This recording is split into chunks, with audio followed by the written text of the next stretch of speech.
All right, all right, all right. Good evening, ladies and gentlemen. It is Andrew Hawks here. You can call me Doc Drew, and I'm here with you. I'm here with you for the next half hour, 30 minutes. Now, I just want to check the streams to make sure that everything's working as it should. So, I'm just quickly jumping into Facebook here to see, and then I'm going to kick into it. Okay, so that looks like it's there. There's a few viewers. Supposed to be streaming on YouTube and Instagram as well, which is something new for me, so let's see how that goes. Anyway, ladies and gentlemen, as I said, my name is Andrew Hawks. You can call me Doc Drew, and this evening I'm here to talk to you a little bit about the future of money and how that looks. So if you can see and hear me, please, I can see that it is streaming, but I didn't check the volume or anything, but if you can see and hear me, just give us an indication in the chat. I think I've got some, if I put that up, there it is. I've got comments there that I should be able to see. 2 destinations, so that's great. Perfect. Anyway, without any further ado, let's kick into it. So, ladies and gentlemen, as I said, I want to talk about the future of money this evening. Awesome. Thank you very much, Kylie. Thank you, Sky. Appreciate you. Appreciate you both. Hey, appreciate you all. Right, so I'm just going to close. No, am I going to close that out? No, I'm going to close that out. But I want to talk to you a little bit about, obviously that got very, very bright. I'm going to talk to you a little bit about the future of money and why I think right now is one of the most pivotal times in history. Now, I could have said that at any point in time over the last 4 years, and I still would have been accurate. It just gets even better and better as we start to move forward. Now, depending on which way you look at it, you could look at it with doom and gloom and go, oh my God, we're all screwed. It's no good. You could look at it like that, but I tend to look at it the other way around. I tend to look at it as being one of the biggest opportunities in our lifetimes to really, if you're not ahead, get ahead. Now, when we have financial crashes or anything like that, if we think the most recent one we can think of is probably 2008 when we had the subprime mortgage market crash, right? Now, yes, there was a lot of people lost a lot of money, but money doesn't disappear. It just simply moves. So if you know where it's going to and you position yourself in front of it, that means you can get your share of it. And that is exactly how the wealthy get wealthy. They look at history, they look back at what has happened in the past, and they position or they predict what's about to happen in the future, because anyone that says history doesn't repeat is simply not paying attention. I'll say it again. Anyone says that history doesn't repeat is simply not paying attention. It does. And if you see the cues, you can get in front of where it's going. Now, we know, and I have got a couple of notes here, guys, because I want to make sure that I cover everything. We know that the price of living is probably heading a little north right now, and it's probably going to get a lot worse. And I'm not trying to sound doom and gloom. I'm just trying to prepare you for what's potentially coming. So if you've got the ability to stock up right now, then you should be doing that. And you should rotate your food through. That's a lesson that I learned, is not rotating my food. Now I've got food that's older that I kind of need to restock. But rotate your food through. So stock up on food. Stock up on things that you think you might well need, because they are going to go up in value. Okay, and fuel might be inside of that as well. Now, if we've learned anything about the last 4 years, we've learned that the system is trying to control us. The system is trying to mold us in a certain way to work to the system's will, if you like. Now, there is a point at the end of this. Now, I'm not here to sell you anything tonight, just here to explain a few things. However, I will be giving out a link to a call that is at 7:30. So it's literally in 55 minutes time that you can go to after here. And hopefully I'm going to take about half an hour of your time here tonight. Now, that call is almost already at capacity. Okay. So with that in mind, I will also be doing another call on Tuesday evening. Okay. So if you get to the end of this and you're like, man, I want to go, but the call's full, then comment in the chat, hey, Tuesday, comment Tuesday, and I'll give you the link for Tuesday night as well, which will be at 6:30 p.m. Australian Eastern Standard Time, so Queensland time. So we know the last 4 years have seen more and more systems of control being placed on us. Now, the title of this being The Future of Money is really, really pertinent to that, simply because there's more and more control being put on us through our monetary system. Now, if you've studied anything of our monetary system, and I know there's a lot of people on this particular live stream that have, because we did an exercise within our community last week, and we were told to go out and have a watch of the hidden secrets of money. So we've started to look at that. And if you haven't watched that series by Mike Maloney, you should do yourself a favor. You should absolutely go and have a look at it. But what we're starting to see, or what he says even in the first session of that, is that of all the fiat currencies, now fiat essentially means by order of the government, okay, so it's backed up by what the government says it is worth in any particular country. Fiat currencies, 100% of them have failed. 100% of all fiat currencies have failed. So what do you think that means for our fiat currency? Here's another interesting thing. Most fiat currencies last around 60 years. Well, what happened in 50 to 60 years? So what happened in 1971? Well, 1971, Nixon took the US off the gold standard and the rest of the world followed. Basically meaning that all currency in circulation, I won't call it money, all currency in circulation, all paper bills, all coins, now become fiat. They weren't backed by anything but what the government said it was. Now, if we take that one step further, specifically with the US dollar, a little bit earlier than that, Henry Kissinger went and made a deal with Saudi Arabia saying, hey, if you sell all of your oil in US dollars, we'll offer you protection from the United States, from our military-industrial complex. So that meant that was the rise or the birth of the petrodollar. Well, I'm not sure if you've noticed what's happening recently. However, Saudi Arabia is now accepting yuan. They're now accepting gold. They're now accepting all forms of payment for their fuel, for their oil. So it's not now exclusively to the US dollar. So what else does that mean for the US dollar? Well, it means it's probably going to crash. Now, I'm probably preaching to the choir a lot when I say that. However, it's really important that you understand. Again, I'm not saying it so that you get fearful or I'm trying to fearmonger. No, I'm just trying to educate you to go, okay, if we know where the ball is, if we can get in front of the ball, then we're going to be okay. Now, I want to share this with you. This is from the World Economic Forum. Now, I'm not a big fan of the World Economic Forum, but what I want to, the name of the series is The Hidden Secrets of Money, Brad. Mike Maloney, Gold Silver on YouTube. So what I want you to look at here is this here. It's literally the future. What is the future of money? Okay, this is what the World Economic Forum say.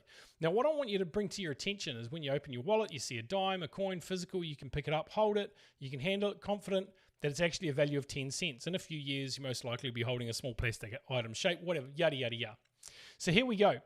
Money as we know it has only been existed for a relatively few years. I'm going to challenge that. Now, I'm going to use something that Mike Maloney said. There's a difference between money and currency. Now, what they're referring to here is currency is relatively new. Fiat currency is relatively new because money, if we think about it, if we do it through, I think it's the Howey test, is it fungible, is it a store of value, is it exchangeable, all of those things, then fiat currency is not a good store of value. Because if you had Iraqi dinar in 1989 and that same amount of Iraqi dinar now in 2024, you'll notice that the buying power isn't anywhere near as much as it was. So it's not a good store of value. So it's not money, it's currency. And it's really, really important to understand that. Why did I highlight that here in the World Economic Forum page? Simply because they're trying to confuse you with language.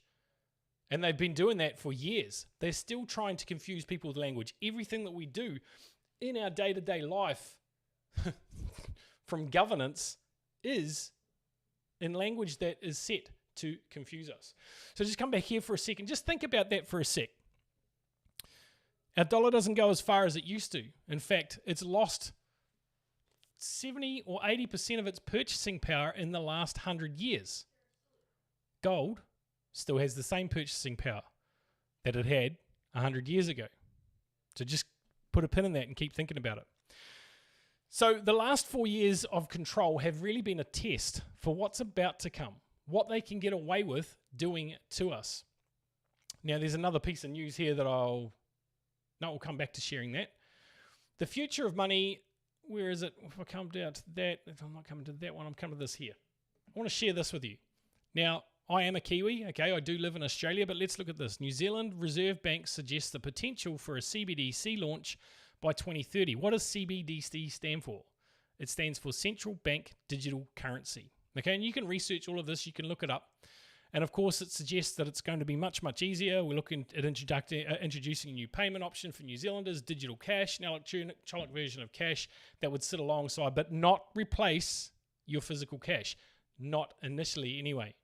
Not right away. But trust me, mark my words, it will replace cash. Now, what the guys here with the New Zealand Reserve Bank, they've actually said, well, it means that it'll be untraceable, so it'll be more secure than what your paper cash is right now, which is bollocks. And if we look at what Twitter said, such a slippery slope we're heading with this. No one wants it, and that's kind of the sentiment. So basically, identical to current digital bank money, with the exception of being untraced. Why do I feel that this is too good to be true and something important has been left out of the picture? It's because something important is being left out of the picture. Now we go further on. Central bank digital currency. This is in Australia. They're already talking about it as well. Reserve Bank to trial digital currency on a limited scale pilot scheme. Limited scale is going to increase to something that's unfathomable, something that's uncontrollable. Here we go. This is what I like in Forbes. Central bank digital currencies are about control, and they should be stopped. Now, you and me may not be able to do anything. Of course, we have a voice. Okay, we can lobby our member of parliament. We can go and we can protest. We can do all of those things. In fact, I actually did the survey for the New Zealand Reserve Bank, and I told them why it was such a bad idea. But we have a voice in other ways as well. We can decide what we do with our hard-earned money right now. We can decide where we put it. We can decide how we make that work for us. And currently, yes, we do still have a choice.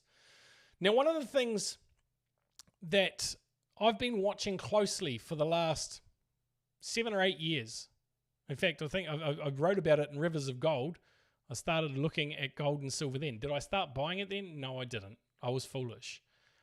But I did start buying it in the recent years. In the last 5 or 6 years, I've started buying gold and silver and holding it as a store of value. And it has increased. It's great. Now, I personally, and guys, anything we say here tonight is not financial advice. Not financial advice at all. Okay? Do your own research and come up with what works for you. I personally feel that silver has a bigger upside to gold. And if we look back at biblical reference, and guys, if you've ever heard me on podcasts or webinars before, then you'll have heard me say it before. I think gold and silver are one of your best bets. There's 3 pillars that one of my mentors believes are the keys moving forward to building and sustaining wealth. That is property, blockchain. Note I said blockchain. I didn't say cryptocurrency, I said blockchain. And precious metals, gold and silver. They are your 3 pillars. They are where, in my personal opinion, is where you should be looking. Now, if I come back here, we were here to look at that one. So I want to have a look at this. Why war, economic unrest, and a looming US election could send the Australian gold prices to new heights. Cool. Well, if Australian gold goes to new heights, what does that do for the rest of the gold in the world? Same thing's got to happen, because gold isn't controlled by a central location. Well, some say it's manipulated, sure, and that manipulation is probably about to end. However, it's not controlled like currencies are, okay? The same amount of gold here, or the gold has the same purchasing power here as it does in Egypt, as it does in Afghanistan, as it does in Abu Dhabi, as it does in Vietnam.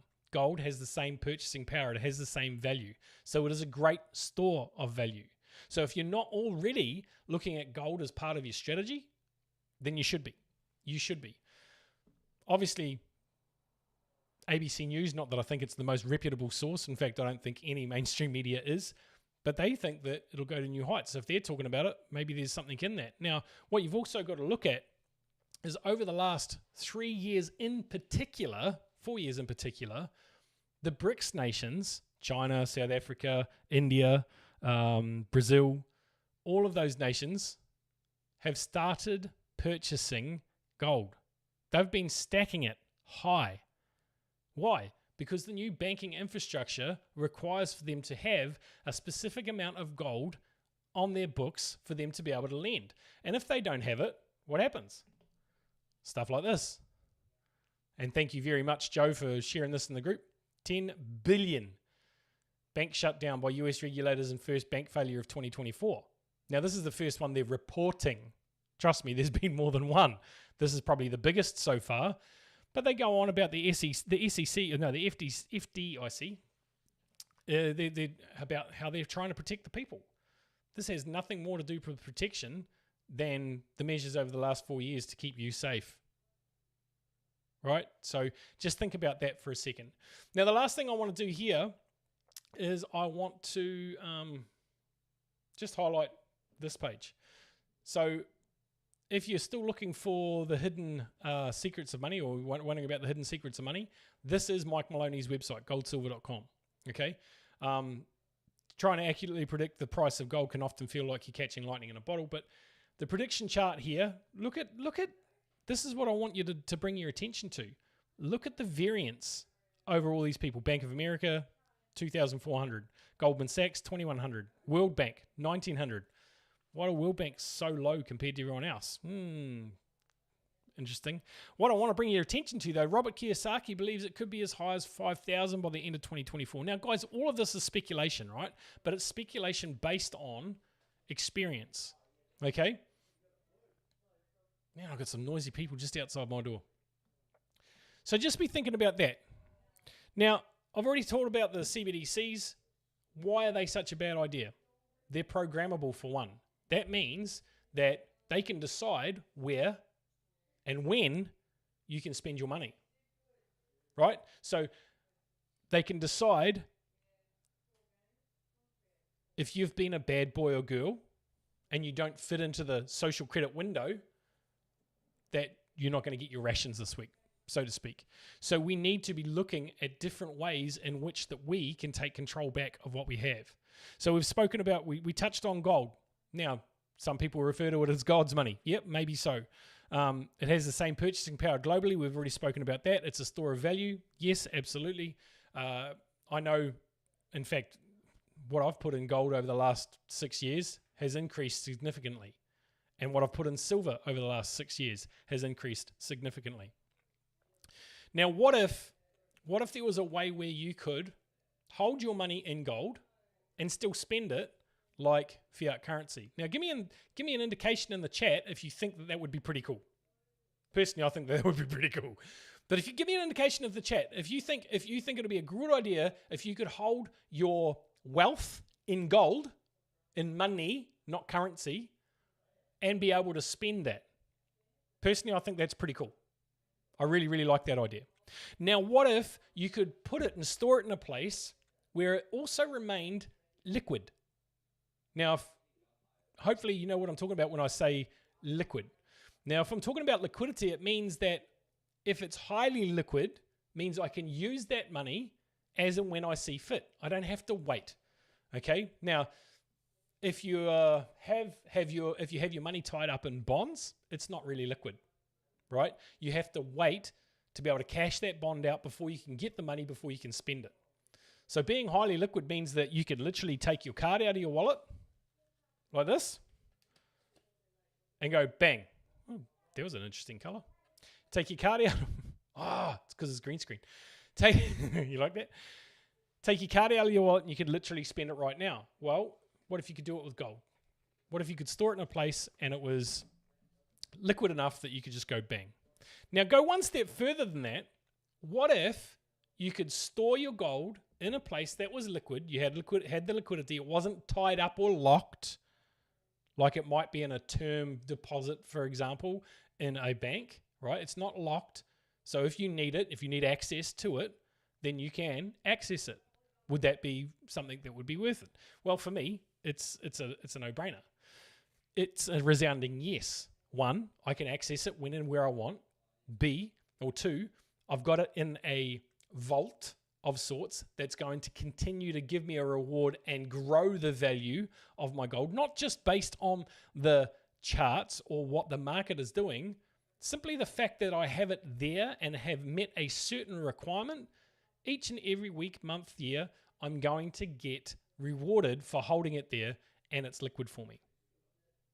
That's a really good deal in my in my scale, right? Again, none of this is financial advice. It's just what I look at and go, that kind of makes a lot of sense to me. Makes a lot of sense to me. Now, I still believe, and we've had a look at a couple of the charts, that gold has much further to go yet. So does silver, but we're talking about gold right now. And I know there is a great product available right now for those that want to go out and benefit from it. Now, I am going to do an invite right here. If you would like to know more information about that gold product that A, offers you a place that you can store your gold in a liquid form that you can spend via a card, that you will earn more on it and have the availability to be able to take it when you need it, give me a 1 in the chat and I will send you a message as soon as I finish on here in the next 5 minutes with a link to a call at 7:30, which is in 39 minutes time from now. Okay. Now, if that sounds cool and you want to get on that call, great. I will let you know. It is very, very close to capacity. So you'd have to register. You will be able to register anyway. But I would say if you want to get in that call, get in the call early. Now, if you miss that call, again, I'll do another one on Tuesday night at 6:30 p.m. Australian Eastern Standard Time, which is the same time as this. Now, it won't be live streamed like this. However, I will do another live stream next Sunday night at 6:30 p.m. as well. All right? But if you want the call to that chat, the link to that call, then put a 1 in the chat. If you miss out on that, come back to this and put in the comments Tuesday, and I'll give you the link to Tuesday's one. Anyway, ladies and gentlemen, if you're not already following me, please follow me here on Facebook. Please follow me on YouTube. If this is streaming on Instagram, and I'm not sure that it is, but if it is, then follow me there too, Andrew Hawks Online. But guys, my name's Andrew Hawks. You can call me Doc Drew. I will be back next Sunday, 6:30 p.m., but I will see those who are keen on the next call at 7:30 p.m. Australian Eastern Standard Time, which is in 38 minutes. Have a great night, ladies and gentlemen. Love to be here with you, and look forward to catching up with you really, really soon.